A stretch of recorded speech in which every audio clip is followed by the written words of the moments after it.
everyone. I'm Amy, and I'm here with Tabitha, and we're from Authors Buzz. And today we are talking about character development. Hi, Tabitha. Hi, Amy. Yeah, character development. Before we started this, you and I were talking about how our stories are character driven, essentially, that we always have a character in mind, or, while the story is unfolding in our mind, we already have that picture of our character. And I kind of wanted to share with, newer writers, like, what things help you bring that character to life with a lot of color and not just, it's got to be more than just, and they're 5'6" and they weigh this much and their hair color is this and they're that. Of course you have a visual. I mean, I think we all do. And we have that in our mind of our character, but there's so much more that goes into presenting that character, so that the reader can picture them, can actually picture their habits and their quirks and the way that they speak. And so those are things that I sort of sort out in my mind. There's some things I sort out in my mind before I begin writing. Another conversation, which we'll have after this one, is what happens once the story begins. And now you're throwing this character into the story, and how do they develop, and what does their arc look like? But for right now, if you're trying to get a handle on your characters and you want to present them in the most colorful, lively way, there's some things I think about. And it's not always just, again, like physical appearance. One of the things, just real quickly, is that where you start though? Do you always start with a physical sketch? Sometimes I do, but often it's that inner personality that's coming out at the same time. Is that person an extrovert? Are they the life of the party? Are they sort of quiet and shy? Those sort of things, those happen, I would say, for me, simultaneously with what they actually look like, just because that's almost more important to me, is that those kinds of qualities. So there's that personality traits. You want to think about, who is this person? Are they the person that, leaps out of bed in the morning, or are they, the covers are pulled up? Yeah, and this is where you start asking yourself some of these little questions. Like, I ask myself, is this a person that would jump out of a plane or ride a roller coaster? Or are they like, oh, hell no, and that gives you some essence of a personality characteristic. So kind of think outside the box. Not just, are they like, the life of the party, but also, are they the person that likes the roller coasters, the adrenaline junkie, the jump out of a plane, I'll try it? Or are they the more, I need to evaluate that, these are personality traits, right? So you start to think about that, and you, in your mind, you kind of go over all those little things. Would they make their bed in the morning? Or are they somebody that leaves the room, in shambles? They might not make their bed. Do you write this stuff down, or notes? I actually, do you have a list?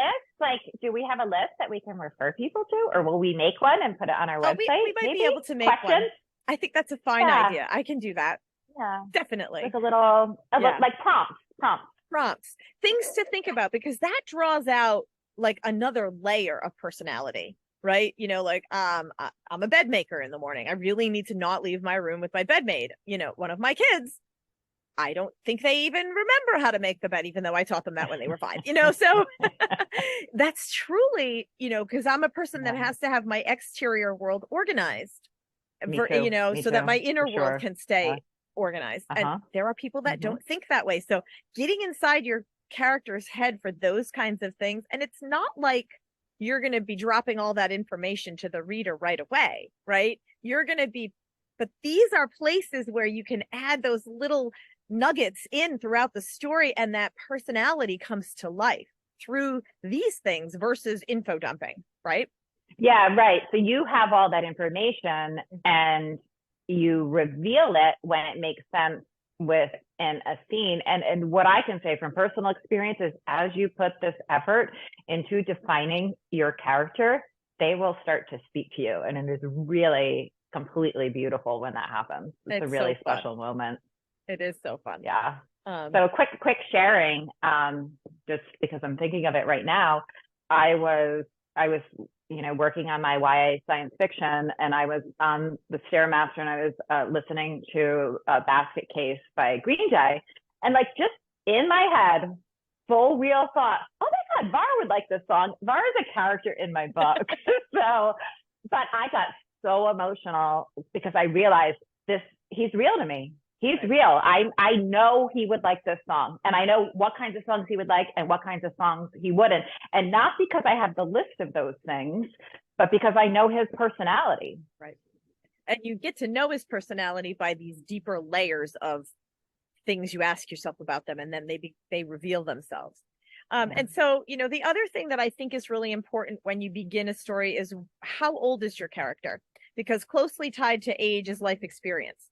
It's a very different story if it's a young adult coming into the thing than if it's somebody that's middle-aged or has had life experience and wisdom. Even the difference between a 20-something character and a 30-something character in life experience creates a whole nother level of how that person would behave and react to certain things. And I've told this story before, but that's how I corrected a character flaw.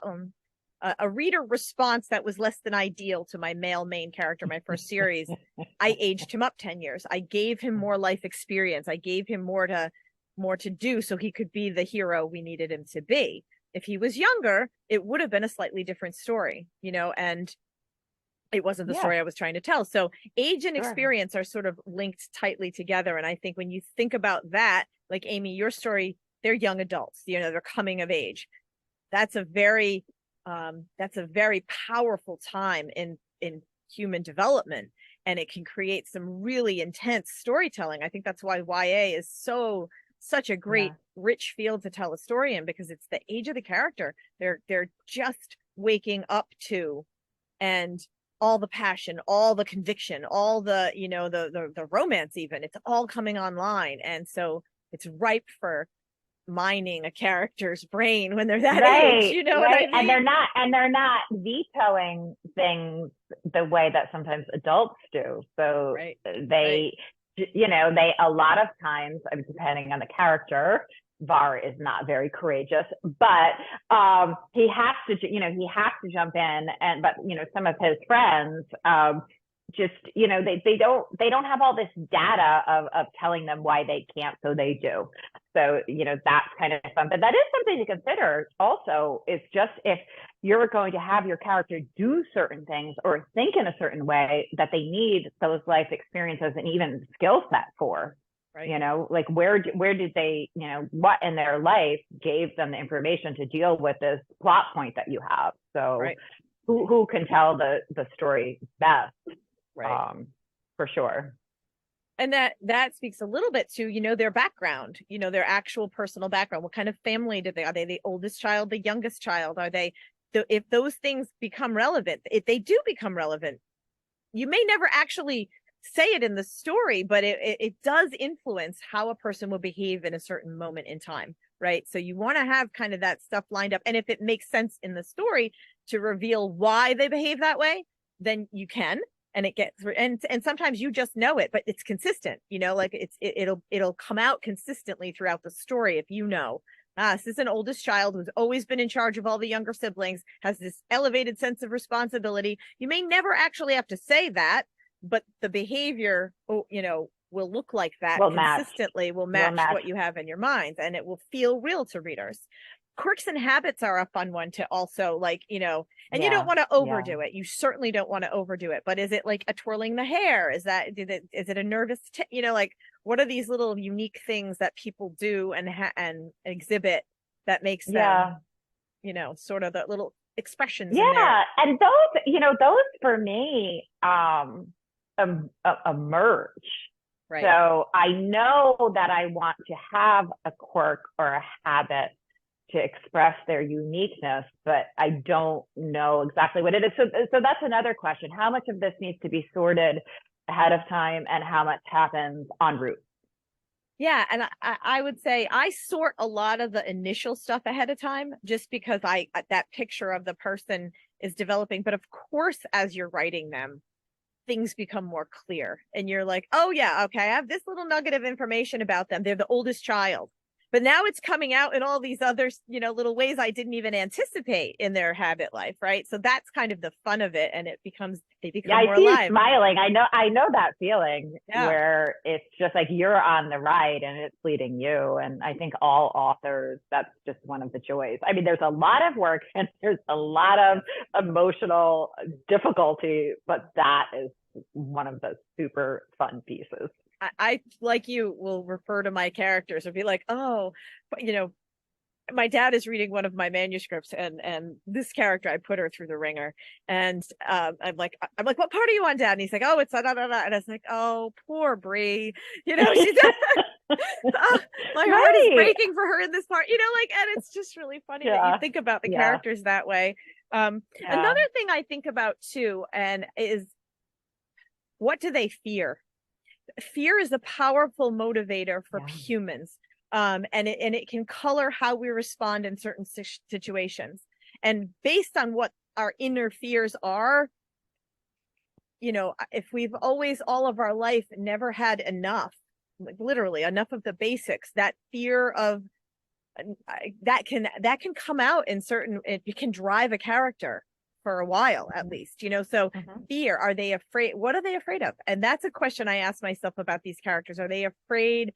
And they can be small things and they can be big things, and they certainly will change over time, throughout the story. If a character falls in love and suddenly, or has a child, or anything that takes their, it's not about them anymore, it's about this other, the fear is completely transformed, right? And how you would potentially behave to protect a child in a scenario versus how you might stand and fight yourself. But if it's about someone else, you might behave differently. So those kinds of fears are really, I think, something that you can noodle down into. And sometimes, again, they can emerge as you're telling the story. But if you keep in mind, that's a good question to ask yourself: fear and motivation, those kinds of things. Absolutely. And that it seems like we're kind of gradually getting into our second conversation, which is the character arc. So I say we'll leave it here and see you next time. Yeah. So again, thank you everyone for listening, and we hope that our tips help. There are things that Tabitha and I wish we knew before. So or we were learned along the way, and we can pass it along to you. Yeah, that's what we're hoping. We're hoping we accelerate your learning curve. So happy writing.